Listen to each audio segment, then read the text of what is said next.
मन कितनी मूर्खता का परिचय देते हो। चतुर को भी चतुराई सिखाते हो, चतुर को भी चतुराई सिखाते हो। महाराज उससे बड़ा चतुर कौन है? उसका नेटवर्क ऐसा है कि संसार का नेटवर्क खराब हो जाएगा, लेकिन उसका नेटवर्क कभी खराब होता ही नहीं।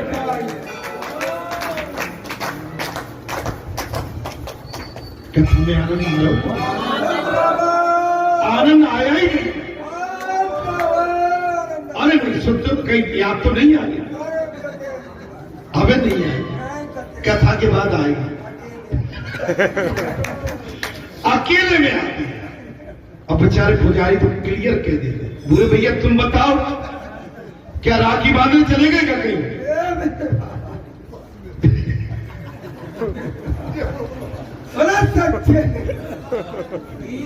अरे राखी बीते तो 3 दिन हो गए। राखी कितनी बनी है जाए? महाराज जब तक ईश्वर का दशरथ बाल स्वरूप देखा तो महाराज उनका ऐसे प्रेम से बताया, मधु चटाया है। उन्होंने वशिष्ठ जी से वेद मंत्रों का पाठ करने को कहा। वशिष्ठ जी राम के दर्शन करने पर वे वेद मंत्र तो क्या अपना नाम तक भूल गए। मैं बोलूं तो क्या बोलूं? भगवान श्री रघुनाथ के दर्शन करने के बाद बोले मैं मंत्र, ये इतना महामंत्र बैठा है मेरे सामने, महामंत्र है और मैं एक मंत्र क्या बोलूं? वशिष्ठ जी इतने भाव विभोर प्रेम में आतुर व्याकुल हो गए कि मंत्रों की तो बात क्या है, वो अपने आप को भूल गए। मैं क्या बोलूं? दर्शन के नाम रूप भूलने पर दर्शन का बड़ा आनंद आता। जब कोई बात भूल जाए अपनी बात, मैं कौन हूं तो अलग ही आनंद है। हम आपसे कई बार कहते कहां चल रहे थे, क्या हुआ, कहां भूल गए, बताओ भाई। इसका आनंद कई गुना।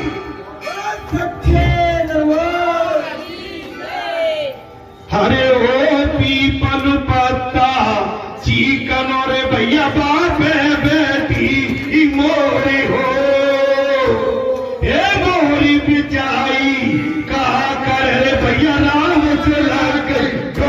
क्या बोला देवी बाबा, बड़ा प्यारे मां बोले।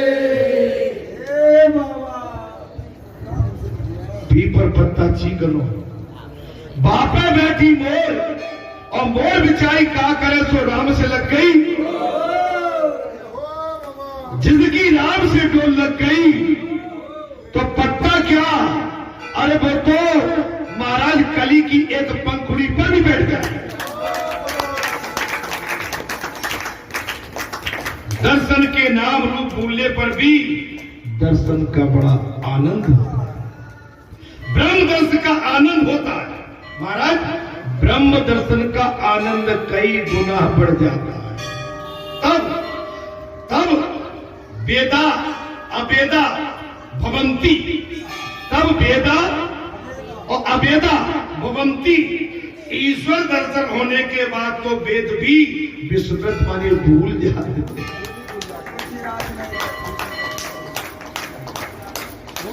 आप ईश्वर में लीन हो गए, फिर वहां रामायण की गीता की और मंत्रों की कहीं आवश्यक, क्योंकि वो तो समुद्र में डूब गए। प्रसन्न आ गया। ईश्वर के साक्षात्कार के बाद वेद भी मिथ्या। ईश्वर का दर्शन होने के बाद, ईश्वर मिलन के बाद महाराज वेद भी मिथ्या है। ईश्वर के साक्षात्कार के बाद वेद की कोई आवश्यकता ही नहीं पड़ी।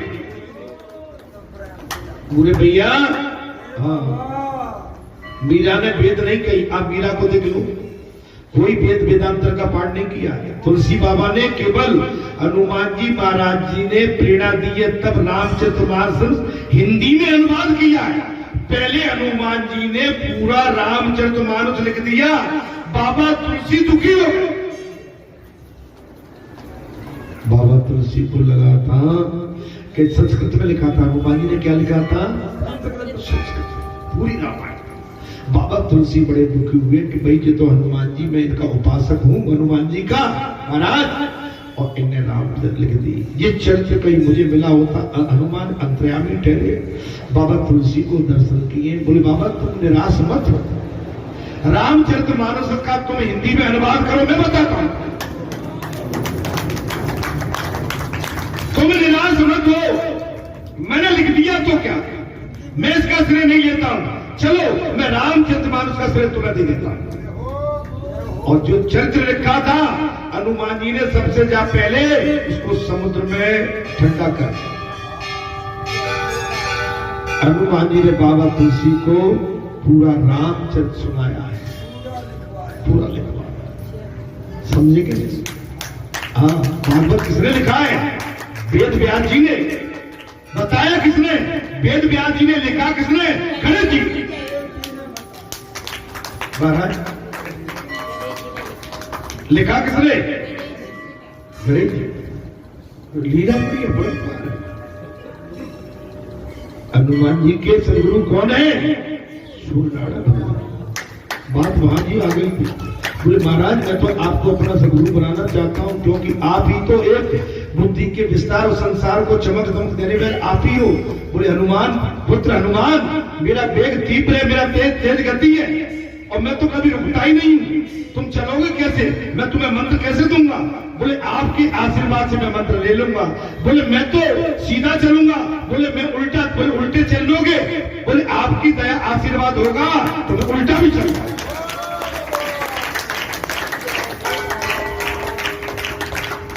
हनुमान जी उल्टे और रथ भगवान सूर्य का सीधा, और बुद्धिक्षा दे दी, पूरा ज्ञान। भैया बात ऐसे ही नहीं बन जाती बुरे भैया। बाल भले ही उड़ जाए तो कोई बात नहीं है, चकल पट्टी बनी रहे तो कोई बात नहीं है, लेकिन इसको अपन बचा के रखेंगे वो बड़ी बात। भागवत के यदि प्रेम में समाधि लग जाए तो राजा परीक्षित का फिर क्या होगा? महाराज ईश्वर दर्शन होने के बाद तो वेद भी विस्मृत हो जाते हैं, और ईश्वर के साक्षात्कार के बाद वो मिथ्या है। ईश्वर के साक्षात्कार के बाद वेदों का कोई महत्व नहीं रहेगा। प्रभु का साक्षात्कार होने पर वेद जगत के नाम रूप और अपमान अपनापन सभी कुछ विस्मृत हो जाता है। तो वशिष्ठ जी कहते हैं कि मैं तो अपना नाम ही भूल गया, मैं तो वेद नहीं, मैं तो वेदांता के दर्शन करके मैं तो अपना नाम तक भूल गया। कौशल्या बालक राम को गोद में उठाकर बाहर आ गई। कैसा लग रहा है? माता कौशल्या राम जी को गोद में उठा के बाहर आई। अयोध्या की प्रजा ने राम लला के दर्शन किए हैं। बोलो सियापति राम दर्शन किए, किसी को भूख प्यास तक नहीं लगी। तो आज तो भूख लगनी नहीं है, आज तो भूख हड़ताल है, हड़ताल है ना कह पाए। बड़ी मुसीबत पर वो यहां पर देखिए अयोध्या वासी कह रहे कि किसी को भूख प्यास तक नहीं। महारानी कौशल्या अपने गोद में राम लला को लेकर महल से बाहर आई है, और सारी प्रजा दर्शन के लिए उमड़ पड़ी है, और किसी को भूख प्यास तक नहीं लग रही। राम के बिना आराम कहां? राम के बगैर आराम नहीं, जीव मात्र आराम चाहता है।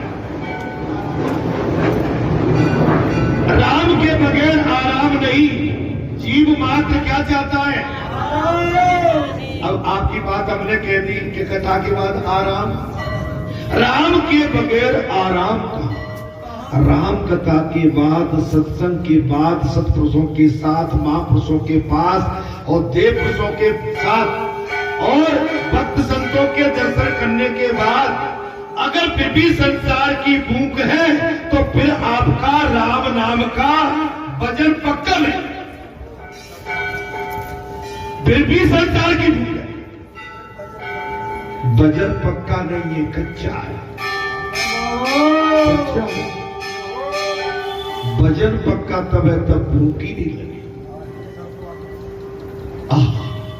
आज क्या सुंदर राम कथा सुनने को मिली। आज हमारे भाग्य थे, आज मंगलवार के दिन और कृष्ण पक्ष भाद्र मास में हमारे आंगन में राम कथा चल के स्वयं आ गई। आज अयोध्या के आंगन में, राजा दशरथ के आंगन में महारानी कौशल्या के गर्भ से भगवान का अवतार जो आज सारी सृष्टि आनंद में डूबी, सारी सृष्टि प्रसन्नता में डूबी। 84 लाख योनि भगवान की गुणगाथा गा रहे हैं। सारी सृष्टि आज झुकी हुई है, आनंद ले रही है। आज कैसे भूख लगेगी, कैसे प्यास लगेगी। आज रामलला जो हमारे आंगन में ठुमुक ठुमुक कर पैजनी आवाज, ठुमुक ठुमुक कर पैजनी आवाज। जीव मात्र शांति का उपासक है। जीव को शांति चाहिए, शांति में आनंद है। मैंने एक दिन कहा था, तेरे नैना क्यों भर आए, क्यों भर आए, तू है जगत का रखवाला, काहे को नीर बहाए, वो तेरे नैना क्यों भर आए, क्यों भर आए, जगत का रखवाला, काहे नीर बहाए, काहे नीर बहा, तेरे नैना क्यों भर आए। अब बताइए, इस संसार के भक्तों की दशा और गति जब देखते हैं तो भगवान भी होते हैं। जो दुनिया को बनाने वाला है वो भी हमारी दशा को और दया को देखकर वो भी अपनी आंखों में आंसू भर लेता है। जीव मात्र शांति का उपासक है, ऐसी शांति का जिसका कभी भंग न हो पाए। आप ऐसी शांति रखिए, डोंट डिस्टर्ब, कभी नहीं। आप शांति में रहिए, आनंद में रहिए, एकांत में रहिए, भीड़ में रहिए, लेकिन अपनी शांति को छिन्न भिन्न मत करिए, न होने दीजिए। आपने अपनी शांति अगर छिन्न भिन्न कर दी तो आप हमारा जीवन उसी पल से नरक बन जाएगा, क्योंकि शांति में परमात्मा स्वरूप है। शांति से भगवान खुश होते हैं, अशांति से भगवान दूर हो जाते। महाराज, राम की मर्यादा का पालन करोगे तो जीवन में सच्ची शांति मिलेगी। बात सही सही करना पड़ेगी। बुरे भैया मुंह देखी बात नहीं, चोर को चोर कहना ही पड़ेगा। बात अगर आ जाए सामने तब, अपनी तरफ से नहीं। अगर बात सामने आ जाए तो धर्म को धर्म, अधर्म को अधर्म बोलना ही पड़ेगा। और बलात्कारियों से डर के जो अधर्म कर रहे हैं, आप हम डर गए तो कायर कहलाएंगे, कायर हो जी महाराज। हाँ, अच्छा सच्ची शांति चाहती हो, हरदम शांति अपने अंदर रखिए। मनुष्य राम और जीवन मर्यादा को, मनुष्य राम की जीवन मर्यादा को जीवन में उतारा ही नहीं, अतः उसे सच्ची शांति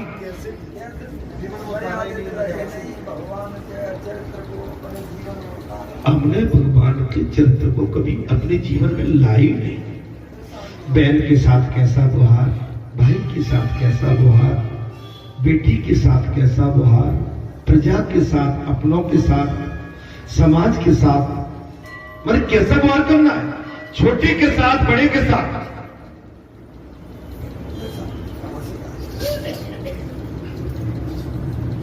आप चाहो किसी को डरा के शांति ले सकते, डरा के नहीं, धमका के नहीं।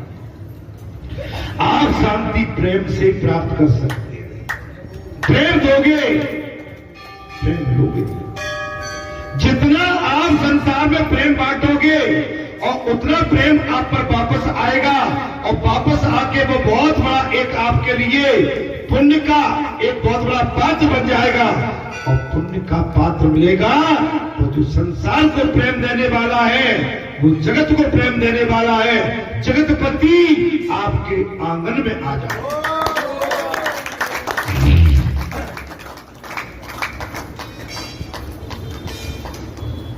धर्म का फल है शांति। आपका जितना धर्म बढ़ेगा उतने आप शांत होते चले जाएंगे। न्यूटन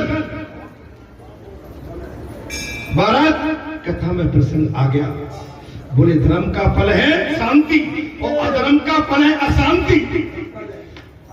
अधर्म जो करेगा उसको कभी शांति, वो खुशी नहीं ले सकता। उसके चेहरे पर लकीर हमेशा अशांति की दिखेगी। और एक चीज और देखिए, फोन आता है तो फोन में जानता हूं आपका कहीं पत्नी का हो तो अलग जाके बात कर लो, लेकिन मित्र का आ रहा है, संत का आ रहा है, समाज का आ रहा है, सामने सुन लो। लेकिन फोन सुनने के लिए अलग उठते, अलग उठने का मतलब क्या है बताइए मुझे। बाबा अलग उठ के आप क्या बात, क्या संदेश, क्या आदान प्रदान, नहीं तो आप नहीं कर सकते उस समय फोन को काट। आप क्यों अलग गए? कि कोई अशांति की आवाज आने वाली है, कोई कलेश आपके पीछे लगा हुआ है और कलेश आपको परेशान कर रहा है। न तो यहां बैठने देता है, न घर में बैठने देता है, रात को नींद भी नहीं आती। और जो भोजन करती हो ना, भोजन वो भी आपको ढंग से नहीं लग रहा है। आप भले ही दूध पियो, मलाई मारो, रबड़ी बनाओ, मावा खाओ, लेकिन फिर भी आप ऐसे दिख रहे हो महाराज। हाँ, अरे सूखी खाओगे, राम गुण गाओगे और बढ़िया नींद आएगी तो बढ़िया चमकते हुए सुन की बात सवेरे उठोगे।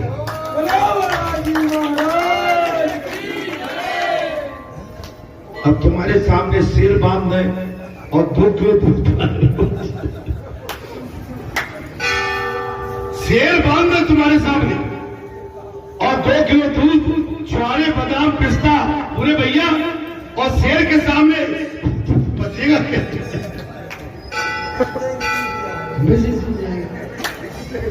ये संसार एक बहुत बड़ा जीता जाता एक शेर के समान है जो सबको भोमो कर रहा है। इससे बचो, इससे जितने इसकी भय से दूर रहोगे, अरे सूखी रोटी भी खाओगे महाराज, आनंद में उठोगे प्रातः।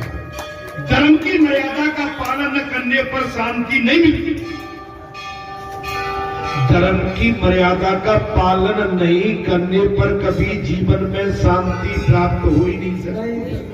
हम यहां तो आए हैं, लेकिन हमारा मन ठीक नहीं है, आंखें ठीक नहीं है, बुद्धि ठीक नहीं है, विवेक ठीक नहीं है, आचरण ठीक नहीं है। बैठे कथा में कह रहे हैं कथा, लेकिन शांति कैसे मिले? शांति जब मिलती है तब आपके उच्च विचार हो, संयमित विचार हो, साधना पक्की हो, आपकी आंखों में किसी भी तरह का द्वेष, कलेश, पाप, अत्याचार न हो। आपने इस सभा में अगर इनकी तरह कहीं क्रूर गुस्से की नजर फेंक दी तो शांति लोगे क्या? कहेंगे देखो बाबा बैठा मेरी तरफ तो आंख निकाल के दिख रहा। इधर कहीं आपने किसी माता बहन बेटी को गलत दृष्टि से देख लिया, बेटा फिर भी मारे जाओगे शांति नहीं मिलेगी। हाँ, यही तो मैं तुम्हें सिखा रहा हूँ, शांति मिलेगी कहाँ? हमारे आचरणों में जब तक कसौटी से नहीं कसे जाएंगे, हमारे आचरण बिल्कुल निर्विकार जब तब शांति। हाँ, सब समझदार बैठे, गंदी नजर से देखोगे, हीन भावना से, गंदी नजर और हीन भाव हमारे आपके सबके तुरंत पकड़ लिए जाओगे, और आप सबकी जिसको आपने हीन भाव से देखा, गंदी दृष्टि से देखा, आप उससे कभी जीवन में नजर नहीं मिला पा। बोला वाला जी सरकार नहीं आई। अब जिन बहनों से तो हमारा भाई का रिश्ता जी सब बांध गई, हमने तो बात रहा है काकी लगती है ताती, हमने तुम्हारा अब हमारा बहन भाई का रिश्ता है, काकी शब्द नहीं, बहन वो बहना। क्यों राखी बांधी? राखी जिसने बांधी, बड़े बूढ़े कोई भी हो, अरे हम तुमसे, तुम्हारे छोटे भैया ही तो है भाई, हम बड़े नहीं बन रहे, हम छोटे भैया हैं। कैसे भैया हैं? छोटे भैया, लल्लू मुन्ना, और बनने में आनंद आता, छोटे बनने में आनंद। हमारा रिश्ता जिन बहनाओं ने बांधा है, उनसे हमारा लगभग सभी से बहन और सभी से बेटी, बहन और मां, ये तीन नाते मेरे पास। धर्म का फल है शांति, अधर्म का फल है अशांति। धर्म की मर्यादा का पालन न करने वाले को कभी शांति नहीं मिलेगी। स्त्री और पुरुष को अपनी अपनी मर्यादा में रहना चाहिए।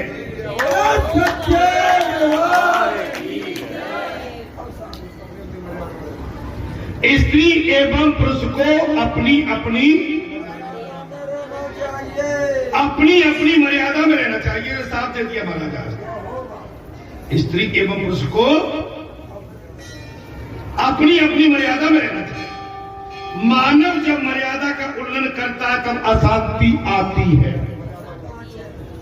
अगर कोई मनुष्य जब मर्यादा का उल्लंघन, अच्छा हम कथा पहले कह जाते, कोई भी मनुष्य जब अपनी मर्यादा का उल्लंघन करता है, कथा में प्रसंग आ गया। ये आज राम अवतार की कथा चल रही है, इसलिए राम अवतार चल रहा है। मर्यादा की बात, मानव जब मर्यादा का उल्लंघन करता है, भगवान सुखदेव ने कहा राजन अशांति आती है। धर्म मर्यादा के बिना ज्ञान भक्ति या त्याग सफल हो नहीं सकता।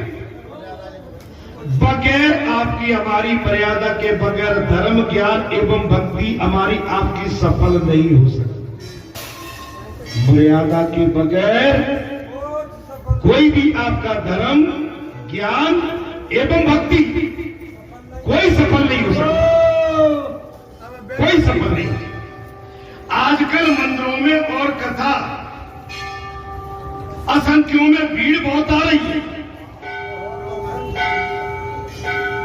आजकल मंदिरों में और कथा की पंडालों में भीड़ बहुत आ रही है, बढ़ती जा रही है।